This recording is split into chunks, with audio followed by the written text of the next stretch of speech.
తర్వాత నైవేద్యం అభిషేకం వెనక అలంకారం వెనక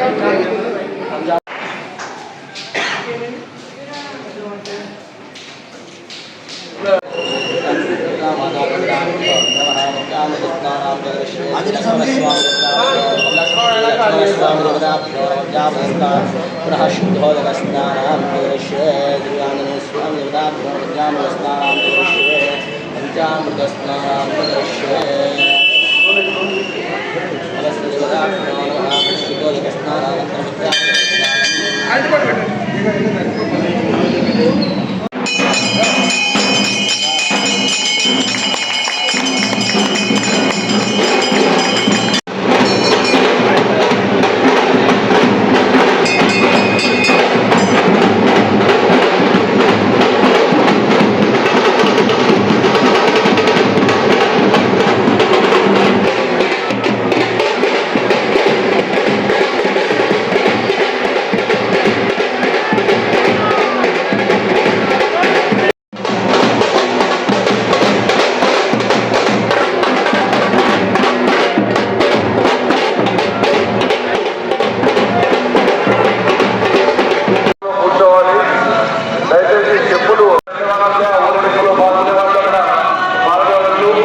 ఒక గొప్ప కార్యక్రమానికి సంకల్పం చేయడం జరిగింది. పాతగంజిలో ఉన్నటువంటి వ్యాపార సంస్థల పెద్దలందరూ కూడా మనమంతా ఆస్వాదించాల్సిన అవసరం ఇప్పుడు అయోధ్య బాలరామ ప్రతిష్ట జరిగి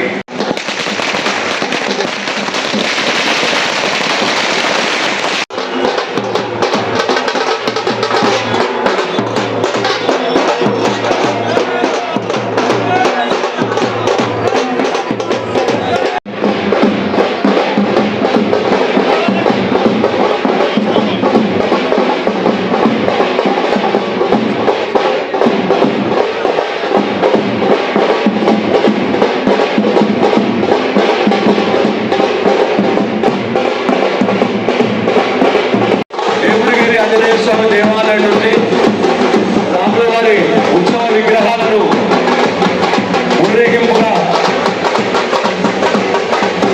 తీసుకొని వస్తున్నారు.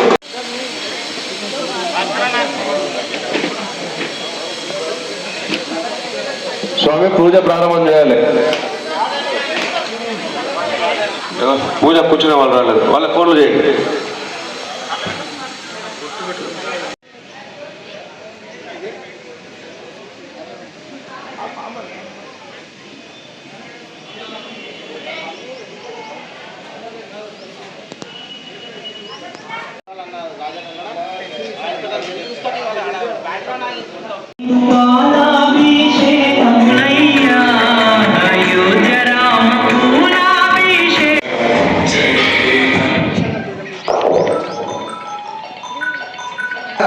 నిర్వాహకుల గోత్రనామాలు మరియు కార్యక్రమాలు సహకరించిన భక్తుల గోత్రనామాలు కూడా వీటిపై పంపించాల్సిన కోరుతున్నాను. పూజ ప్రారంభమవుతుంది. గోత్ర లిస్టు కొరకు ఆగినట్టు నిర్దేశంగా పంపించండి. సమయం చాలా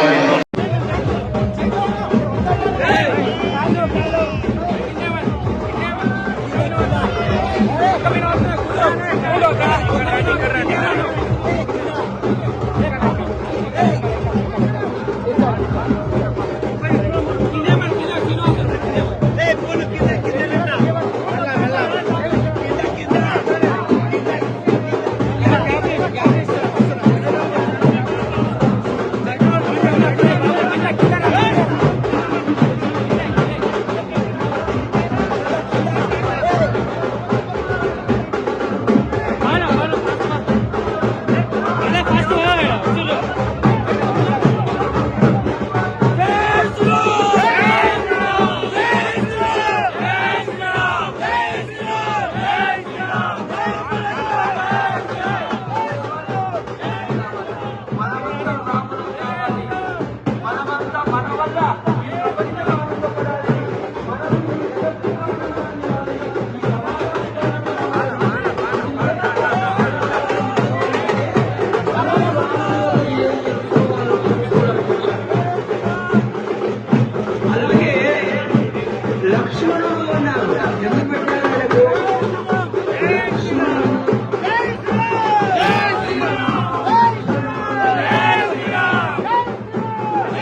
కూర్చుంటారు. దయచేసి ఎవరు కూడా అనుసరించొద్దు, అందరూ ఎక్కడ కూర్చోవాలి. స్వామివారికి స్వాగతం సుస్వాగతం. అక్కడ ఏర్పాటు చేస్తాం. జరగాలి జరగాలి జరగాలి జరగాలి.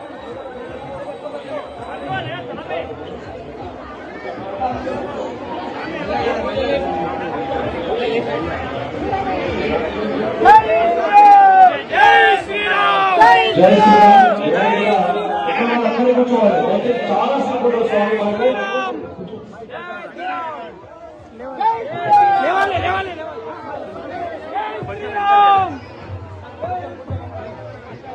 బాబు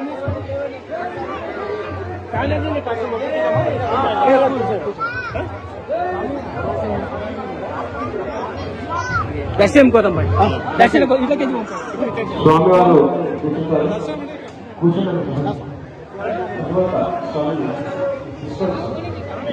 స్వామి స్వామి స్వాగతం. నిర్ణయం జరిగిందని అందరి అస్థానంగా జరగాలి. నిర్ణయం తీసుకోవచ్చు. ఇక్కడ ఒక పద్ధతి ప్రకారంగా జరుగుతుంది, అది పాటిస్తే అందరికీ పర్వాలేదు. ఇక్కడ వాళ్ళక్కడ ప్రసన్నం కూర్చోవాలి. స్వామి జయ శ్రీరామ్.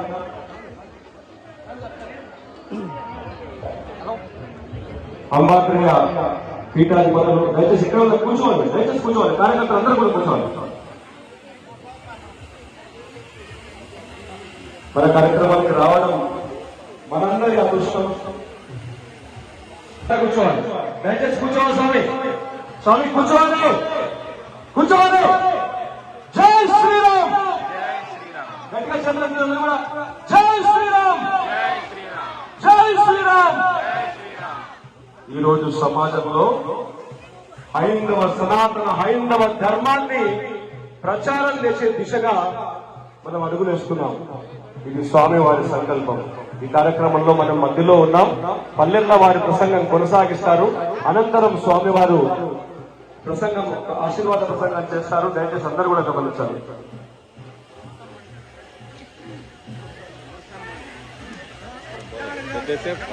రాముల వారి పట్టాభిషేకం శ్లోకం మనం అందరం కూడా అన్నాం. రాముల వారు విన్నారు. ఇప్పుడు స్వామివారి యొక్క మనుషుల్లో ఋషులు కొందరు.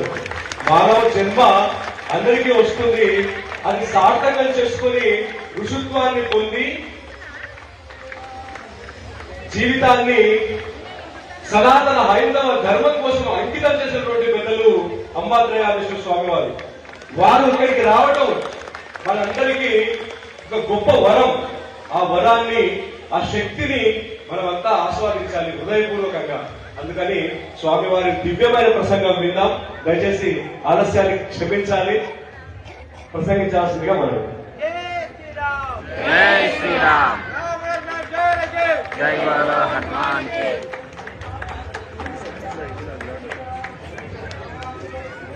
అందరికీ ఈ భవ్యమైన దినం యొక్క శుభాశీస్సులు.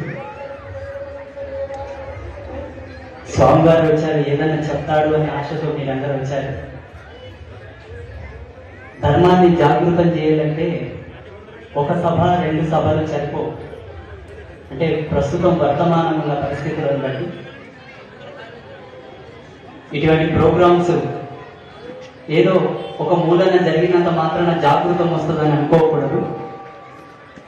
కానీ సందర్భానుసారైనా ఈరోజు చాలా మంచి రోజు, చాలా పవిత్రమైన రోజు. ఎందుకంటే ఈనాడు నిర్వహించినటువంటి ఈ కార్యక్రమం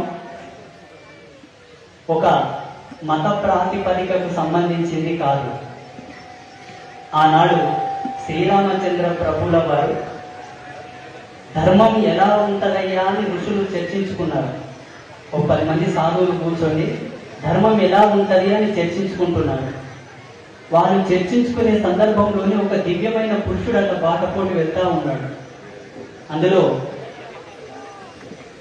ఒక మహాజ్ఞాని, బ్రహ్మజ్ఞాని అయినటువంటి ఒక ఋషి చెప్పాడంట, ధర్మాన్ని నువ్వు ప్రత్యక్షంగా చూడాలనుకుంటున్నావా? అయితే అటు చూడు. ఆ నిలువెత్తు నిదర్శనమే 16 దివ్య గుణములు కలిగినటువంటి ఆ తేజోమూర్తే ధర్మము అని చెప్పాడంట ఒక ఋషి. ఈరోజు మనం ఇక్కడ నిర్వహించుకున్నది కూడా శ్రీరామచంద్ర ప్రభువుల వారి యొక్క ప్రతిష్టకు సంబంధించినటువంటి సుముహూర్తాన్ని మనం అందరం ఒక పండగ వాతావరణంగా జరుపుకుంటున్నాం.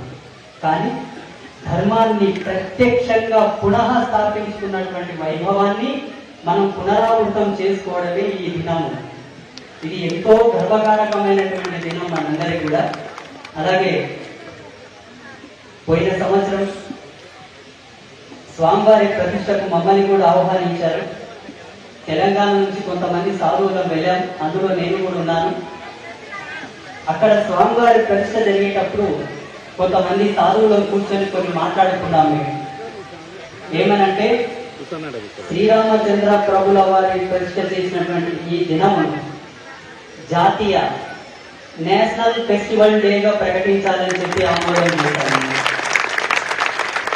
మన భారతదేశపు అత్యద్భుతమైనటువంటి దినముగా ప్రకటించాలి అని మేము ఒక స్టేట్మెంట్ ఇచ్చాము. అందుకు మీరందరూ సమ్మతిస్తున్నారా లేదా? అయితే ఒకసారి చేతులు పైకెత్తి పిడికిలు గట్టిగా బిగించి చెప్పాలి. జై శ్రీరామ్, జై శ్రీరామ్, జై శ్రీరామ్, జై శ్రీరామ్. ఈ నినాదం భూమి ఆకాశం ఉన్నంత వరకు చిరకాల ప్రవర్తితమై వెలగాలి. మాలాంటి వాళ్ళు ఎన్ని ప్రసంగాలు చేసినా, ఎన్ని ప్రవచనాలు చెప్పినా ధర్మాన్ని ఆచరించతోనే ముడిపడి ఉంటుంది. బాగా గుర్తుపెట్టుకోండి. 10 నిమిషాలు వస్తాం, ఏదో వాగుతాం, పోతాం. దీనివల్ల ఏం ముడిగేది లేదు. ఆచరణనే ఆయుధం కన్నా గొప్పది. ఆచరణ ముఖ్యమైంది. ఆచరణ అంటే ఏంటి? హిందూ అనేవాడు బొట్టు పెట్టేకాడికే పరిమితం కాకూడదు. హిందూ అనేవాడు కట్టుకాడికే పరిమితం కాకూడదు. హిందూ అనేవాడు గుళ్ళ చుట్టూ తిరగడం కాడికే పరిమితం కాకూడదు. హిందూ అనేవానికి ఒక ముఖ్యమైనటువంటి అలంకరణ ఏంటో తెలుసా? ఎక్కడ శివభక్తులకు అవమానం జరిగినా, ఎక్కడ హరిభక్తులకి అవమానం జరిగినా, ఎక్కడ బ్రాహ్మణునికి అవమానం జరిగినా, ఎక్కడ దేవాలయానికి అవమానం జరిగినా అక్కడ ముందుండేవాడే అసలైన హిందువు. అక్కడ ముందుండి ఆ విషయ సూచిక మీద సమగ్రంగా ప్రశ్నించగలిగి దాని మీద పూర్తిగా పోరాటం చేసిన వాడే అసలైన హిందూ. ఇది బాగా గుర్తుపెట్టుకోండి. ఈనాడు సమాజంలో ఎక్కడనో ఒక అన్యాయం జరుగుతుందంటే, ఒక దేవాలయం పట్లనో, ఒక స్వామీజీ పట్లనో, లేకపోతే ఏదో ఒక ధర్మానికి సంబంధించినటువంటి అంశం పైన అన్యాయం జరుగుతూ ఉందంటే, నాకెందుకు లేని చూస్తున్న వాళ్ళకి ఏ బిరుది ఇవ్వాలో ఏమి ఇవ్వాలో మాకు తోచడం లేదు. కానీ ఒక విషయం బాగా గుర్తుపెట్టుకోండి. మేము చదివిన ధర్మశాస్త్రాల ప్రకారంగా అసలైన శివభక్తుడు ఎవడయ్యా అంటే, ఎక్కడైతే గోమాతకి గాని, శివభక్తులకి గాని, శివాలయానికి గాని కించిత్తైన అపకీర్తి వచ్చినా అక్కడ వెళ్ళి ఆ సమస్యను పరిష్కరించేంత వరకు దీక్షగా నిలబడ్డవాడే అసలైన శివభక్తుడు. ఇది శాస్త్రంలో చెప్పిన మాట. కానీ ఇప్పుడు మనం ఏం చేస్తున్నాం? ఈ ఏరియా మనది కాదు, ఈ ప్రాంతం మనది కాదు, ఈ ఊరు మనది కాదు. ఒకవేళ ఊరు మనదే అయినా ఈ కాలనీ మనది కాదులే. మా కమ్యూనిటీ వేరు, మా కమ్యూనిటీకి సంబంధించిన గుళ్ళు వేరున్నాయి. మా ఇది హిందువుల లక్షణం కాదు కదా, ఇది సనాతన వారసుల లక్షణం కాదు కదా. ఈనాడు ప్రతిష్టాత్మకమైన వేద మాన్యత మనకు ప్రసాదించింది ఋషులు. ఋషులు మనకు ఇచ్చినటువంటి జ్ఞానం ఏంటో తెలుసా? సంఘటితం, ఐక్యమత్యం. ఐక్యమత్యమే హిందువుకి అలంకారం. ఈనాడు మనలో ఉన్నదా? పొద్దులు లేస్తే ఎవరినో తిట్టనికే సరిపోతున్నాం మనం. ఏం దౌర్భాగ్యం మనకు అన్నీకే. ఒకరి గురించి ఆలోచించేటంత అవసరం మనకుందా? అంత సమయం మనకుందా? మనదైనదే మనకు చర్చించుకోవడానికి ఈ జన్మలు సరిపో. ఒక సద్బ్రాహ్మణుడు సంపుష్టికరమైనటువంటి వేదాధ్యయనం చేయాలంటే 65 సంవత్సరాల వయసు పడుతుంది. వేదాలు ఒకటే ఉన్నాయి మనకు, 108 ఉపనిషత్తులు మిగిలిపోతాయి. ఉపనిషత్తులు ఒకటే ఉన్నాయా? 18 పురాణాలు ఉన్నాయి. అయిపోయిందా? 16 లక్షల తంత్రశాస్త్రాలు, మంత్రశాస్త్రాలు ఉన్నాయి. అయిపోయాయా? ఎన్నో చందమామ కథలు, నీతి కథలు, ఎన్నో కథలు ఉన్నాయి. అక్కడికి అయిపోయిందా? ఎన్నో జానపద కథలు ఉన్నాయి ఇంకా మనకు. ఇన్నింటిని పడబోయడానికే మనకు సమయం సరిపోదు, వేరొకరి గురించి మనం ఎందుకు మాట్లాడుకోవాలి? ఇది ఎన్నటికీ హిందూ కలంకారం కాదు, బాగా గుర్తు పెట్టుకోండి. ఒకరి జోలికి మనం వెళ్ళవద్దు, మన జోలికి ఎవడన్నా వస్తే ఊరుకోవద్దు. ఇది బాగా గుర్తు పెట్టుకోండి, ఇది బాగా గుర్తు పెట్టుకోండి. ఈనాడు సభ్య సమాజంలో మనం ఈరోజు కార్యక్రమం చేసుకుంటున్నాం కాబట్టి హిందూ అనేవాడు సమాజ మర్యాద కూడా తల వంచుతాడు. సమాజ మర్యాదను దృష్టిలో పెట్టుకొని ఒక స్టేట్మెంట్ ఇస్తున్నాను. భారతదేశ చరిత్రలో సనాతనుడు ఏ దేశం మీద కూడా దండయాత్ర చేయలేదు, ఎవరి జోలికి పోలేదు, ఎవరి మత విశ్వాసాలను కూల్చలేదు, ఎవరి మత విశ్వాసాల మీద ఏలెత్తి మాట్లాడలేదు. కానీ మీరేం చేస్తున్నారంటే మా మత విశ్వాసాల జోలికి వస్తున్నారు. మా అక్కా చెల్లెళ్ళని బ్రీఫ్ కేసుల్లో ఫ్రిడ్జ్లలో ప్యాక్ చేసి మాకు పార్సల్ పంపుతున్నారు. మీరు ఇది ఒక్కసారి మీరు ఆత్మవిమర్శ చేసుకోవాలి. ఈనాడు ఎక్కడ తవ్విన మా ఆలయాలు బయటపడుతున్నాయి, మా దేవుళ్ళ ఆలయాలు బయటపడుతున్నాయి. ఒక్కసారి ఆత్మవిమర్శ చేసుకోండి. పోయేంత కాలం అందరం మౌనంగా కూర్చోరండి. ఎంతసేపు అంటే సహనం ఉంటుంది, ఎంతసేపు అంటే సహనం ఉంటుంది. మోటుగా పెద్దలు ఒక మాట అనేవాళ్ళు, సాగకొట్టు సెలరేగితే ఎవరికి చేతకు దిక్కరా అనేవాళ్ళట. హిందూ అనేవాడికి సహనం అలంకారమే, కానీ హిందూ అనేవాడు తిరగబడితే, బ్రాహ్మణ వంశంలో పుట్టినటువంటి పరశురాముడు తిరగబడితే ఏమైందో తెలుసా? బ్రాహ్మణ వంశంలో పుట్టిన పరశురాముడు తిరగబడితే ఆనాడు ఏం జరిగిందో ఈనాడు కూడా అదే జరుగుతుంది. తస్మాత్ జాగ్రత్త. ఇది హెచ్చరిక కాదు, ఇది హెచ్చరిక కాదు, ఒకరికి వార్నింగ్ ఇస్తున్నట్ల కాదు. ఈనాడు సోషల్ మీడియాను ఆన్ చేస్తే ఎన్నో చూస్తున్నాం. చూసి ఏ క్షణానికి ఆ క్షణానికి వాపోతున్నాం. ఏమిటి ఈ దౌర్భాగ్యం, ఏమిటి ఈ దుస్థితి? మేము చదివిన శాస్త్రాల ప్రకారంగా మనదంతా మానవ కులం అని చదివాం. మాదిగోడు, మాస్టోడు, దగ్గలోడు, ఈడిగోడు, రెడ్డి అని మేము చదవలేదు. మనదంతా మానవ కులం. ఇకపోతే మనదంతా మానవ జాతి, నరజాతి అని మేము చదివాము. కానీ ఇప్పుడు ఏమైతుంది? సమాజంలో ఏమైతుంది? ఇప్పుడు నీవిది, నీవది, నేను ఇది. సరే, కులాల వారీగా మీరు విడిపోవాలంటే నేను ఒక హెచ్చరిక చేస్తున్నాను అందరికీ, ఇక్కడ ఉండే వాళ్ళందరికీ. కులాల వారీగా మీరు బ్రతికి చూపెట్టండి. కులాల వారీగా రియల్ ఎస్టేట్ చేయండి చూద్దాం. కులాల వారీగా ఫార్మా కంపెనీ నడపండి. కులాల వారీగా ఉపాధి జీవనం గడిపి చూపండి. సాధ్యం కాదండి, సాధ్యం కాదని. ఒక వృక్షానికి ఎన్నో కొమ్మలు వస్తాయి, ఎన్నో శాఖలు వస్తాయి. ఇదంతా భరత జాతి అను ఒక వృక్షం. ఆ వృక్షానికి ఉండేటటువంటి అనేక శాఖలే మనమందరం. ఆ అనేక శాఖలే మనమందరం. ఇంట్లో కూర్చుంటే, కడపలో కూర్చుంటే కులం అవసరం, సస్తే సావుకు అవసరం, పెళ్లికి అవసరం, పెళ్లిలో ఈడెం పట్టనికే కులం అవసరం. కడప దాటి బయటికి వస్తే మనమందరం శ్రీరామచంద్ర ప్రభుల యొక్క వారసులం. బాగా గుర్తు పెట్టుకోండి. ఇది లేకపోవడం వల్లనే 500 సంవత్సరాలు ఆ భగవంతుని అక్కడ కూర్చోబెట్టడానికి ఎంతో మంది సాధువులు నిరాహార యోగులుగానే చచ్చిపోయింది. నా స్వామి దేవాలయం అయ్యే వరకు నేను అన్నం ముట్టనని శబలం చేసింది ఒక మహాసాధ్వి. ఆమె ఒక్కదే బతికుంది. మొన్న స్వామివారి ప్రతిష్ఠ అయిన తర్వాత 5 మంది సాధువులు వెళ్ళి ఆయనకు అన్నం నిలబెట్టి వచ్చారు. మిగతా ఎంత మంది చనిపోయారో మీకు తెలుసా? అసంఖ్యాకులు, లెక్కలేదు. అంతటి దుస్థితి, దౌర్భాగ్యం మనకు రావడానికి కారణం ఎవరో తెలుసా? ఇతరులు కాదు, వాళ్ళు ఎన్నడి కాదు, వాళ్ళు తప్పే కాదు. వాళ్ళలో క్లారిటీగా ఉన్నారు, కరెక్ట్ ఉన్నారు. మనలోనే మనం కరెక్ట్ లేదు. కారణం సంఘటిత మనలో లేదు కాబట్టి. ఆ సంఘటితం లేకపోవడం వల్లనే ఏదో ఒకటి సాధించుకున్నామని వైభవం జరుపుతున్నాం మనం. కాదు, ఆ రోజే మేము చెప్పాం, अब तक जो हुआ है वो हुआ और बचा है जहां पर श्री कृष्ण परमात्मा ने जन्म लिया था वहां पर भी मंदिर पूर्ण से बनेगा और बाकी है. అదొక్కటే సరిపోలేదు, ఇంకా చాలా ఉన్నాయి. ఒక్క విషయం బాగా గుర్తుంచుకోండి మీరందరూ.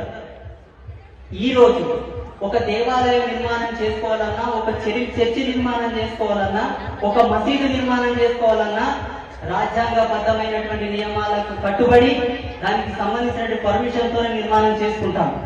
కానీ ఆనాడు ఏదన్నా నీ మత విశ్వాసాలకు సంబంధించిన కట్టడలు కట్టాలనుకుంటే భారతదేశంలో జాగ లేకుండేనా, భారతదేశంలో మీకు స్థలం లేకుండేనా? ఇదంతా కుతంత్రం, ఇదంతా కుట్ర. కారణం మన అమాయకత్వం, మన అవివేకం. ఇక ముందు అటువంటిది జరగడానికి వీల్లేదు. ఒకవేళ అటువంటి అవకాశాలే కనుక మనం ఇస్తే మనల్ని కాపాడడానికి ఇక భగవంతుడు కూడా రాడు. భగవంతుడు రాడు, ఎవడో వస్తాడు కాపాడుతాడని అజ్ఞానం ఉండకండి. భగవంతుడు ఆనాడే చెప్పాడు, ధర్మాన్ని సంరక్షించడంలో నువ్వు ముందడుగుండు. అదే కదా గీతాచార్యుడు చేసింది. అర్జునుడికి ఏం చెప్పాడు? అర్జున, ఇంతటి జ్ఞాననీతిని విన్నావు కాబట్టి మూలపై కూర్చొని చెక్క భజన చేసుకొని చెప్పలేడు. ధనుసు పట్టు, యుద్ధం చేయి అని చెప్పాడు. అది మనకు నీతి, అది మనకు బోధ. దాన్ని ఆచరణలో పెట్టుకొని నడవడమే హిందువుల యొక్క కర్తవ్యం. ఇంకొక విషయం బాగా గుర్తుపెట్టుకోండి, ఈనాడు ప్రపంచానికే హిందూ అనేవాడు చాలా అవసరం. మొన్ననే నాసా వాళ్ళు ఒక స్టేట్మెంట్ ఇచ్చారు. మొన్ననే 6 నెలలైంది. భారతదేశం, అందులో సనాతన ధర్మం, అందులో వేద వాంగ్మూలాలన్నీ ఇప్పుడు మనకు అవసరం పడుతున్నాయి అని చెప్తున్నారు. కారణం ఏంటో తెలుసా?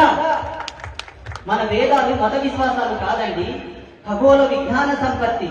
మన ధర్మశాస్త్రాలు మత విశ్వాసాలు కాదండి, పర్యావరణ సిద్ధాంతానికి సంబంధించిన మూలాలు. ఇప్పుడు వాళ్ళకు అర్థమవుతుంది హిందూయిజంలో ఏదో ప్రత్యేకత ఉన్నది, దాన్ని శోధించాలని చెప్పేసి ఇప్పుడు వాళ్ళకు గుర్తుకొస్తుంది. ఆనాడే తెలుసు వాళ్లకు, కానీ కుకుతితో దాన్ని బయటకు తీయలేదు. ఇంతటి గొప్ప మాన్యత, ఇంతటి ప్రతిష్టాత్మకం కలిగినటువంటి మనము అవతల వాళ్లకు సంధియకుండా మన దైనదాన్ని మనం పాటించుకుని బ్రతికితే చాలు. పాటిద్దామా? చాలా సంతోషం. స్వామీజీ వచ్చి ఏదో వదిలిపోయిందిలే అనుకోని మాత్రం ఉండకండి. సూటికి ఒక మాట చెప్తా, మీ దేవతలను మీరు పూజించుకోండి, మీ గుళ్ళు గోపురాలకు మీరు వెళ్ళండి, మీ పండగలు, వ్రతాలు, నోములు, యజ్ఞయాగాలు, పూజలన్నీ మీరు చక్కగా చేసుకోండి. వాటిలో 3 ప్రబలలు ఉన్నాయి. 1 ఆత్మ విజ్ఞాన ఛందస్సు, 2 పర్యావరణ సిద్ధాంత మూలం, 3 ఖగోళ విజ్ఞానం. ఈ 3 మనం బ్రతుకుతున్నాం కాబట్టి ఇది మన ఫిలాసఫీ. అంతేగాని ఏదో దొరుకుతుందని ఇంకోతను పోయి మీరు భజనలు చేయకండి, ఏదో వస్తుందని ఇంకోతను పోయి పూజ చేయకండి. దీనివల్ల ఏమొస్తుందో తెలుసా? ఇన్నాళ్ళు తరతరాలు నీ తాత ముత్తాతలు పూజలు చేసి ధార పోసిన పుణ్యమంతా బూడిదిలో పోసిన పన్నీర్ అవుతుంది. ఈ విషయం మీకు అందరికి అర్థమైంది అనుకుంటే ఇప్పి చెప్పాల్సిన అవసరం నాకు లేదు. అర్థమైందా? నిన్ను గౌరవించిన వాడికి నీవు తలవంచు అనగా, నీళ్ళిచ్చినోనికి పాలిచ్చినోనికి అమృతం ఇచ్చినోనికి ఆత్మని. అంతేగాని నీ ప్రాణాన్ని తీసుకున్న వానికి నువ్వెందుకు సంధిస్తావయ్యా? ఎందుకు ఇస్తావు? ఒక్కసారి బాగా గుర్తుపెట్టుకోండి. ప్రతిదీ ఇప్పి చెప్తే స్వామీజీ మీద స్ట్రైక్స్ పడతాయి. అవసరం లేదు. నీకు అర్థమైందని నేను అనుకుంటున్నా. और एक बात ध्यान से सुनो, अगर तुम ईंट से जवाब देना चाहते तो हम पत्थर से जवाब देंगे, अगर तुम पत्थर से जवाब देना चाहते तो हम लोहा से जवाब देंगे. ये है हिंदू का मान्यता. जय बोलो भारत माता की जय, भारत माता की जय, जय शिवाजी, जय शिवाजी, जय श्री राम, जय శ్రీరామ్. హైదరాబాద్ లో ఇంకా 2 కార్యక్రమాలు ఏర్పాటు చేశారు. మీ అందరికి అనేక మంగళాశాసనాలు తెలియపరుస్తూ, ఒక ఆచర్మాంత బ్రహ్మచారిగా, ఒక సనాతన ధర్మ వారసుడిగా ఈ సన్యాస దీక్ష ఆశీర్వాదం మీకు అందరికి ప్రసాదిస్తూ చల్లగా వర్ధిల్లాలని కోరుకుంటూ అందరికి సెలవు తీసుకుంటున్నాను. శుభం కాబట్టి స్వామి వారికి హృదయపూర్వకంగా ధన్యవాదాలు. హైందవ శక్తి సేవా సంస్థ తరఫున ఈ కార్యక్రమానికి విచ్చేసినందుకు వారికి సేవా సంస్థ తరఫున చిరు జ్ఞాపికను అందజేస్తాం. ఇది స్వామివారి సంకల్పం. స్వామివారి దివ్యమంగళ విగ్రహం, రాముల వారి విగ్రహమే. హైందవ శక్తి సేవా సంస్థ ఏ విషయాలను ప్రజల్లోకి తీసుకుపోవాలనుకుంటుందో, ఏ విషయాల పట్ల జనాలకు అవగాహన కల్పించాలనుకుంటుందో అది తూచా తప్పకుండా స్వామివారు ఒక ఆశీర్వాదంగా ఇవాళ ప్రసంగం చేయడం జరిగింది. వారికి హృదయపూర్వకంగా ధన్యవాదాలు తెలుపుతూ ఇలాంటి సహకారం, ఇలాంటి ఆశీర్వాదం మున్ముందు జరగబోయే కార్యక్రమాల్లో మీరు అందించాలని, ఎల్లవేళలా హైందవ శక్తి సేవా సంస్థకు మీరు అండగా ఉన్నారని వారిని ప్రార్థనిస్తూ జై శ్రీరామ్. జై శ్రీరామ్.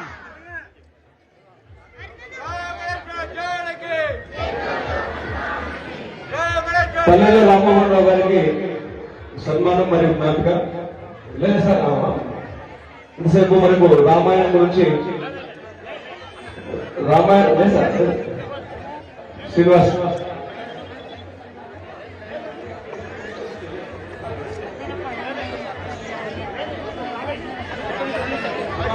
అంజయ్య గారు, గురుస్వామి గారు, పల్లెల రామ్మోహన్ రావు గారు వారిని సన్మానిస్తున్నారు. చేరబడ్డారు వారికి రాముల వారి అంటే స్వామి పక్కకి రా, ఫోటో తీసుకున్నారు కదా.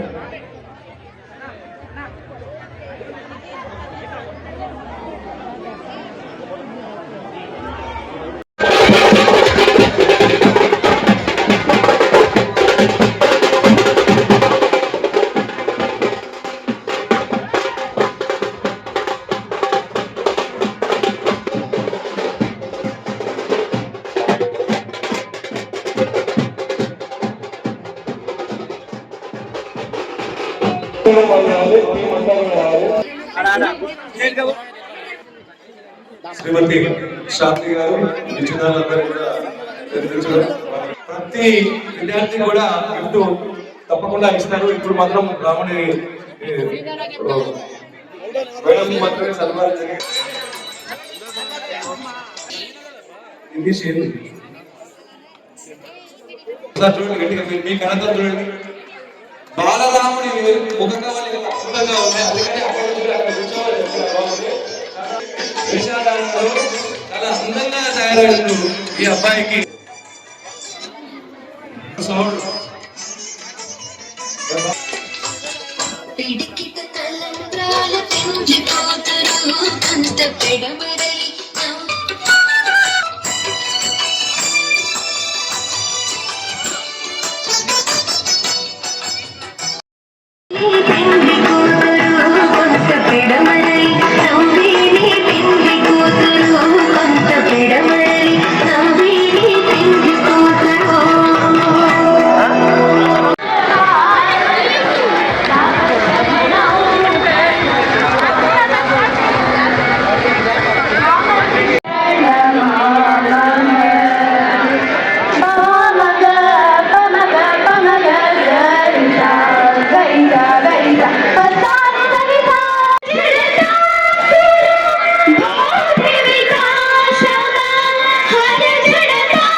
ఇప్పుడు రాముడితో పాటుగా అన్ని దేశాలు కూడా వేషధారణ ఇక్కడ వచ్చేస్తారు కాబట్టి వారికి కూడా ఒక బహుమతి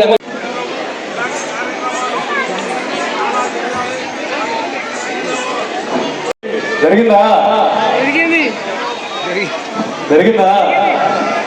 ఆ శంకరావు సంబంధించినటువంటి పాట ఒకటి అనంత శ్రీరామ్ గారు రాస్తే తుమ్ములేపింది. ఆ పాట శిశుమందిర విద్యార్థులు మనకి ఇక్కడ యోగశాప్ ద్వారా చేయడానికి సిద్ధంగా ఉన్నారు. ఆ పాట వినాలి, ఆ పాటలో ఉండే అర్థాన్ని గ్రహించాలి. మన దేవాలయాన్ని మనం రక్షించుకోవాలి, మన ధర్మాన్ని మనం నిలబెట్టుకోవాలి అనేటువంటి గొప్ప సందేశం కలిగినటువంటి పాట పైన శిశుమందిర విద్యార్థులు, శ్రీ సరస్వతి శిశుమందిర విద్యార్థులు ప్రదర్శన చేయడానికి సిద్ధంగా ఉన్నారు. రెడీ.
పైకి రావాలి.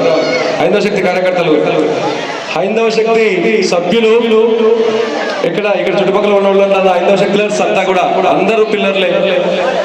అటు అటు అటు ఇటు స్వామి అసలు పిల్లర్లు ఎక్కడ ఉన్నారు అంటే లిస్ట్ అవుట్ చేసుకొని ప్రతి ఒక్కరికి కూడా ఇప్పుడు అందించడం జరుగుతుంది. ఇక్కడ ఉన్న వాళ్ళు ఎవరైనా ఉంటే రావచ్చు.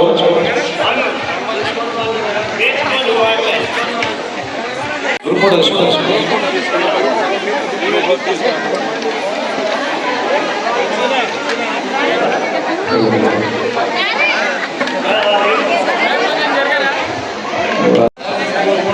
వీళ్ళిద్దరికి కూడా ఇవ్వండి.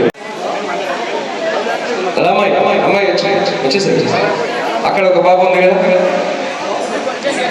డాన్స్ విద్యార్థులు రాముడి వేషం మహత్తరమైనటువంటి రామసేతు లాంటి ఈ యొక్క అయోధ్య రాముల బాలరాముల వారి ప్రాణ ప్రతిష్ట ప్రథమ వార్షికోత్సవాన్ని జరుపుకుంటున్నామంటే అది అందరికీ సమపాలనలో అని భగవంతుని ప్రార్థన చేస్తూ సహకరించిన ప్రతి ఒక్కరికి ఇక్కడ వచ్చిన వాళ్ళంతా కూడా భోజనం తప్పకుండా అన్నప్రసాదం స్వీకరించారు.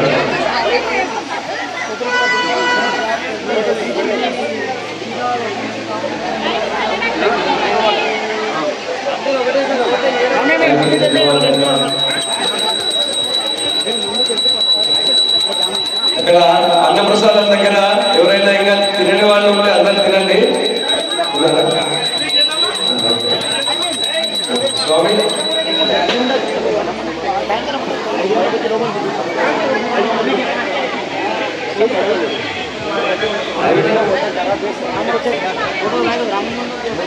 అందరూ వస్తారు.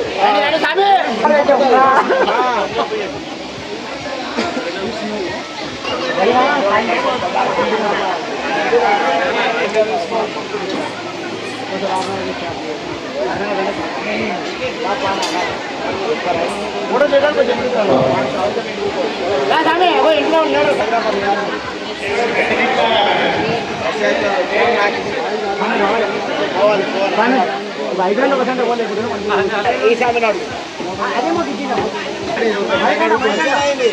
జై శ్రీరామ్, జై జై శ్రీరామ్.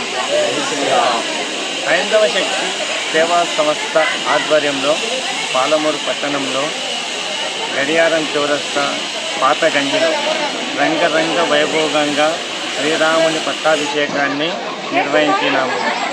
ఈ కార్యక్రమంలో భాగంగా వివిధ దేవాలయాల నుంచి తీసుకువచ్చిన 108 కలశాలతో శివలింగానికి జలాభిషేకం, చిన్నారులతో బాలరాముని వేషాధారణ కార్యక్రమం చేశాము. ఇంకా పలు ధార్మిక సంకీర్తనలు, గీతాలు, నృత్యాలు, పలు విధమైన కార్యక్రమాలు చేసి హైందవ జాతిలో హైందవ శక్తి సేవా సంస్థ లక్ష్యం హైందవ జాతిలో చైతన్యపరచాలి, హైందవులను చైతన్యపరిచేటట్టు చేసే విధంగా, భక్తిభావం నింపే విధంగా చేసే కార్యక్రమాలు చేస్తున్నాము. ఇక ముందు కూడా చేస్తాము. ఈ ఇంతటి ఆదరణ, ప్రజాదరణ, ప్రతి ఒక్క ప్రజలు భక్తిభావంతో వచ్చేసి శ్రీరాముల వారి అయోధ్యలో బాలరాముని వారి దర్శనం ఇక్కడ ఏర్పాటు చేసినాము. అటు దర్శనం చేసుకొని తన్మయత్వం పొందినారు. ఈ కార్యక్రమానికి ప్రతి ఒక్క వ్యాపారవేత్తలు, ధార్మిక సంస్థలు, ప్రతి ఒక్క రాజకీయ నాయకులు కానీ, వివిధ సంఘాలు కానీ, ప్రతి ఒక్క హిందూ బంధువులు కూడా ఈ కార్యక్రమాన్ని సహకరించి దిగ్విజయం చేశారు. అంటే ఇప్పుడు ఈ సంవత్సరం ఈ కార్యక్రమం అనేది గత సంవత్సరం కూడా చేసినారు, ఈ సంవత్సరం కూడా చేసినారు. సో ఇది ఇలాగే కంటిన్యూ అవుతుందా, లేకపోతే దీన్ని ఇంతట్టు ఆపుతారా? అట్లానే ఏం లేదు. ఆ శ్రీరాముని కృపా కటాక్షాలు మాపై ఉంటే ఎప్పుడైనా చేయడానికి సిద్ధంగానే ఉన్నాము. ఇది ఒక్కటే కాదు, హైందవుల్లో చైతన్యపరిచే కార్యక్రమాలు, ఎటువంటి కార్యక్రమాలైనా సరే మేము చేయడానికి సిద్ధంగా ఉంటాం. హైందవుల్లో భక్తిభావం నింపే కార్యక్రమాలు. జై శ్రీరామ్, జై శ్రీరామ్, జై జై శ్రీరామ్.